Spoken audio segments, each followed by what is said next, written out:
इससे पहले के मैंने जितने भी वीडियो बनाए हैं 1 to 11 में, उसमें वर्क का एक्सप्लेनेशन दिया गया है। वर्क एनर्जी के बारे में हमने बात किया हुआ है, और वो वर्क एनर्जी जो है, तो वर्क और एनर्जी हमने 1 to 11 जो वीडियो मेरे थ्रू बना हुआ है वो उसमें मैंने एक्सप्लेन किया है वर्क और एनर्जी के लिए। ये पूरा चैप्टर ही एनसीईआरटी का है, और कोई भी कंपटीशन एग्जाम में को एनसीईआरटी मैंडेटरी है, क्योंकि फंडामेंटल कंसेप्ट नहीं होगा तो कोई कंपटीशन निकालना मुश्किल है। तो फंडामेंटल कंसेप्ट सबसे पहले लर्न आप कहाँ से करेंगे, कोई बुक कैसे, तो इसके लिए जो है हमारा जो एनसीईआरटी का बुक है वो बेस्ट बुक है फंडामेंटल कंसेप्ट लर्न करने के लिए। तो उसी के बेसिस पे मैंने 1 to 11 वीडियो बनाया हुआ है वर्क और एनर्जी पे। डिफरेंट टाइप ऑफ वर्क और डिफरेंट टाइप ऑफ एनर्जीज की बात की, फिर मैकेनिकल एनर्जी के कंजर्वेशन की बात की, फिर जो है बहुत सारे न्यूमेरिकल्स उस पे हमने डिस्कशन किए। आज हमने बात करना है पावर पे। पावर क्या होती है? तो power is defined as the time rate at which work is done और एनर्जी इज ट्रांसफर्ड। सो आप किसी काम को, या कोई भी व्यक्ति किसी काम को कितना तेजी से करता है, कितना फास्ट करता है उस काम को, वो उसका वर्क कहलाता है, वो उसका पावर होती है।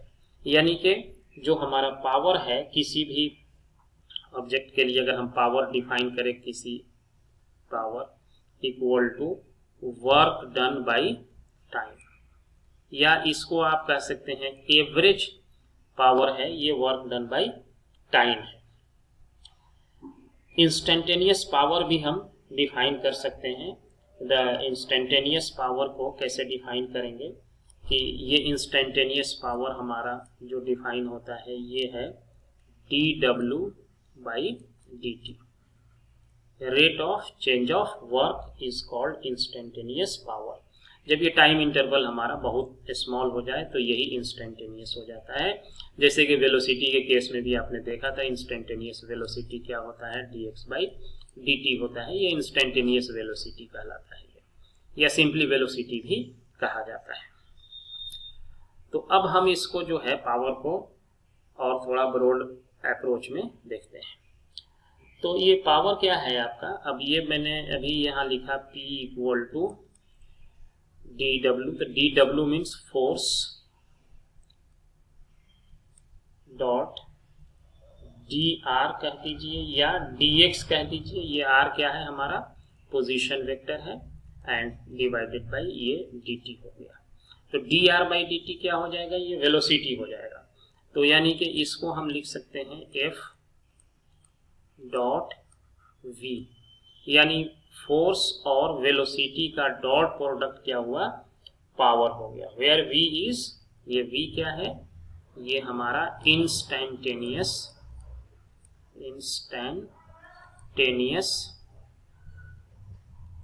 Velocity, instantaneous velocity. अब पावर का अगर आपको डायमेंशन निकालना हो तो इसका डायमेंशन भी पावर का हम निकाल सकते हैं।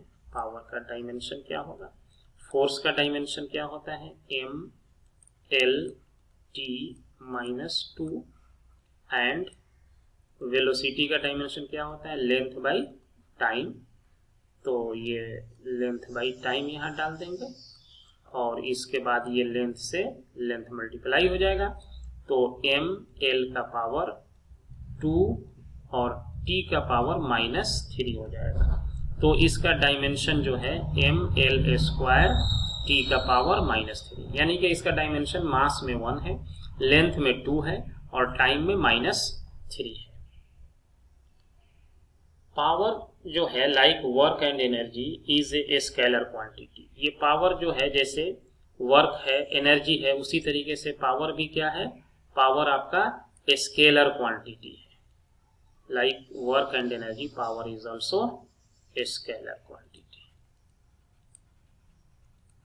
स्केलर क्वांटिटी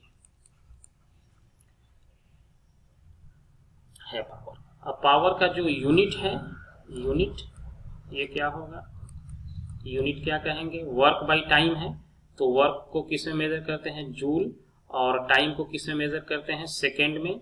और जूल पर सेकेंड को ही क्या कहा जाता है, वाट कहा जाता है। जूल पर सेकेंड इज कॉल्ड वाट। एक वाट का क्या मतलब है कि अगर 1 जूल का वर्क 1 सेकेंड के लिए किया जाए तो ये हमारा 1 वाट पावर हो जाएगी। 1 जूल का वर्क अगर 1 सेकेंड के लिए किया जाए। अब पावर का आपको एक और एग्जांपल दिखाते हैं, जिससे घरों में यूज करते हैं।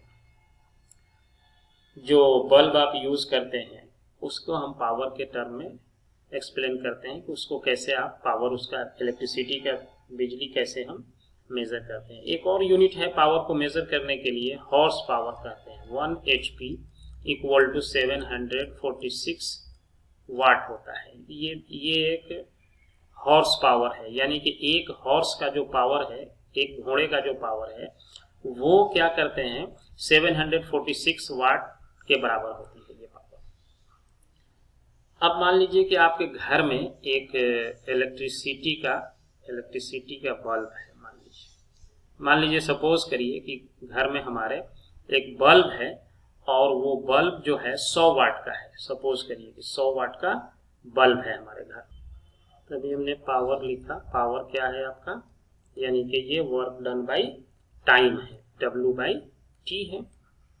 तो वर्क डन यहां से अगर लिखा जाए तो work done equal to power into time हो जाएगा, और इसका यूनिट क्या हो जाएगा, जूल हो जाएगा। यानी कि पावर को अगर आप टाइम से मल्टीप्लाई कर दें तो वो जूल में कन्वर्ट हो जाएगा।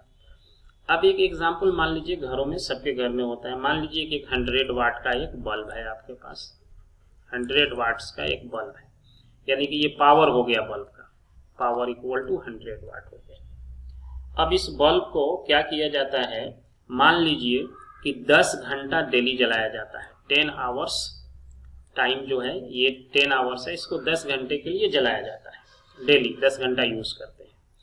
तो हमारा जो एनर्जी होगा ये कितना जूल ये होगा, ये W हम जो है इससे निकालेंगे। तो power multiplied by time, power हो गया आपका 100 वाट और टाइम हो गया 10 आवर्स, तो इसका यूनिट क्या हो जाएगा, वाट आवर। ये अभी हमने सेकंड में नहीं कन्वर्ट किया, इसलिए अभी इसको जूल नहीं लिख सकते हैं, ये वाट आवर है। अगर टाइम को सेकंड में कन्वर्ट कर देंगे तो हम जूल लिख सकते हैं। तो ये वाट आवर हो गया। अब इसको ये कितना लिख सकते हैं वाट आवर, यानी कि 1000 वाट आवर हो गया, ये 1000 वाट होगा। अब इसको किसी चीज को किलो में बदलने के लिए क्या करते हैं, इसको 1000 से आपको डिवाइड करना पड़ेगा। तो 1000 डिवाइडेड बाई 1000, तो ये किलो वाट आवर हो गया। ये 1000 से 1000 कट गया, इसका मतलब है कि ये 1 किलो वाट आवर हो गया। ये इतना जो है आपका एनर्जी जो है कंज्यूम होगा, और इसी 1 किलो वाट आवर को 1 इलेक्ट्रिसिटी यूनिट कहते हैं, इलेक्ट्रिसिटी यूनिट कहा जाता है। यानी कि एक बल्ब को अगर आप जो 100 वाट का है 10 घंटे जलाते हैं तो 1 यूनिट इलेक्ट्रिसिटी आप खर्च करते हैं। अब इलेक्ट्रिसिटी का जो कॉस्ट है, 1 इलेक्ट्रिसिटी यूनिट जो है, 1 इलेक्ट्रिसिटी यूनिट आप खर्च करते हैं, तो इलेक्ट्रिसिटी का जो कॉस्ट मान लीजिए 5 रुपये यूनिट है, तो आपको 5 रुपया पे करना पड़ेगा अगर आपने 100 वाट के बल्ब को 10 घंटा एक दिन के लिए जलाया है। तो ये सिर्फ एक दिन के लिए है, तो 1 किलो वाट आवर हो गया। 1 kilowatt hour equal to 1 unit of electricity होता है, 1 किलो वाट। अब इसको मान लीजिए अगर आपको जूल में कन्वर्ट करना पड़े एनर्जी को, W जो मैंने यहाँ लिखा है 1 kilowatt hour, 1 kilowatt hour, तो किलो हटाइए, 1 इंटू 1000 से मल्टीप्लाई कर देंगे तो ये किलो हट गया। ये वाट तो रहेगा ही, मल्टीप्लाइड बाई आवर है 1 घंटा, इसको सेकेंड में बदलना पड़ेगा। तो सेकेंड में कैसे बदलेंगे, 60 मिनट हो गया, फिर मल्टीप्लाई कर देंगे 60 से, तो ये सेकेंड हो गया। तो ये क्या आ जाएगा हमारे पास, इसको जब हम मल्टीप्लाई करेंगे 36 पे 2 0 3 0 और ये वाला हो जाएगा, तो इसको क्या कहेंगे, वाट इंटू सेकेंड, और वाट इंटू सेकेंड को ही क्या कहते हैं, जूल कहा जाता है। तो इसका मतलब हुआ 3.6 into 10 to the power 6 joule energy जो है अगर आप एक बल्ब को कितना देर जलाते हैं, 10 घंटा जलाते हैं 100 वाट के बल्ब को, तो आप इतना जूल एनर्जी जो है कंज्यूम करते हैं, जिसके लिए इलेक्ट्रिसिटी यूनिट 1 यूनिट होगा और उसके लिए आपको 5 रुपीज जो है पे करना पड़ेगा। अब एक क्वेश्चन देख लेते हैं इसी पे। ये कह रहा है कि an elevator can carry A maximum load of 1800 kg elevator plus passenger. जो आप एलिवेटर में चढ़ते हैं, ऊपर जाते हैं, लिफ्ट में से जाते हैं ऊपर, तो उसका वेट और पैसेंजर का जो मैक्सिमम वेट ले सकता है वो है 1800 kg तक ये लेता है। Moving up with a constant speed, ऊपर की तरफ ये कांस्टेंट स्पीड से जा रहा है। वी दे रखा है आपको 2 मीटर पर सेकेंड दे रखा है। The frictional force opposing the motion is 4000 Newton. यानी आप ऊपर ऐसे जा रहे हैं तो लिफ्ट किसी से टच में है तो फ्रिक्शन का फोर्स किधर लगेगा, नीचे लगेगा, और वो 400 न्यूटन का फोर्स नीचे लग रहा है। ये फ्रिक्शन का है फोर्स ऑफ फ्रिक्शन है ये। तो जब ये ऊपर, और आपका मास और लिफ्ट का मास मैक्सिमम मिला करके ये कितना है, 1800 kg है। तो ये 1800 kg जो है ये 1800 मास जो है लिफ्ट का है, और इंटू जी, ये भी फोर्स क्या लगेगा, नीचे ही की तरफ लगेगा। तो ये फ्रिक्शन का फोर्स और ये ग्रेविटी का फोर्स, ये दोनों फोर्स क्या लग रहा है, ये आपको जो है नीचे के तरफ लग रहा है। अब बात ये, क्वेश्चन ये पूछ रहा है, determine the minimum power delivered by the motor to the elevator in watts as well as in horsepower. कह रहा है कि आप निकालिए कि वो कम से कम कितना पावर होगा जो मोटर देगी एलिवेटर को, क्योंकि मोटर ही को खींच के ले जाना है ना, एलिवेटर ऊपर जाता है तो मोटर इसको खींचती है। तो कितना पावर जो है मोटर को आपको देना पड़ेगा वो हमको निकालना है यहाँ पे। तो इसको निकालने के लिए हम क्या करेंगे कि मोटर के थ्रू जो पावर निकालना है, तो अब हमारा ये क्या करेंगे, इसको फोर्स को हम दोनों को इक्वेट करेंगे, इस फोर्स को। तो फोर्स को इक्वेट करने के लिए हमारा टोटल फोर्स कितना लगेगा नीचे की तरफ, टोटल फोर्स जो हो जाएगा वो आपका हो जाएगा 1800 G प्लस 4000 न्यूटन, ये टोटल फोर्स हो जाएगा। अब G का वैल्यू मान लीजिए 10 ले लेते हैं, तो 1800 multiplied by 10 plus 4000 equal to कितना हो जाएगा, ये 22,000 हो जाएगा, ये 22,000 न्यूटन हो गया, इतना लगेगा। अब पावर का हमारे पास क्या फॉर्मूला है, पावर जो है हमारे पास क्या है, पावर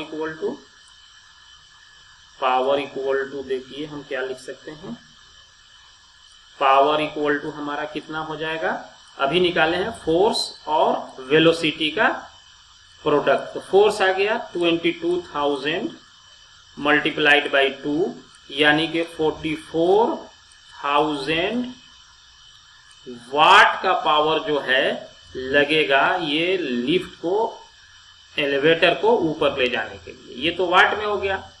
अब इसमें कह रहा है कि वाट नहीं, हॉर्स पावर में भी निकालिए। तो 746 वाट इक्वल टू 1 हॉर्स पावर।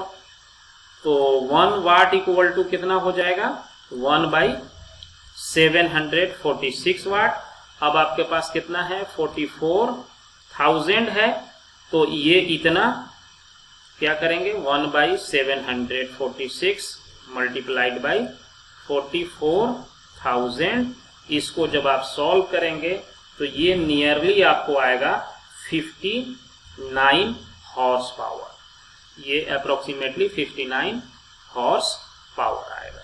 तो हमने इसमें देखा कि कैसे हम इसको पावर को कैसे डिफाइन करते हैं और उसका यूज जो है कैसे करते हैं न्यूमेरिकल सॉल्व करने के लिए। आगे वाले वीडियो में हम डिस्कस करेंगे कोलिजन, और कोलिजन कितने तरह का होता है, इलास्टिक, इनइलास्टिक, ये कैसे कोलिजन बनते हैं, इसका डिस्कशन हम करेंगे।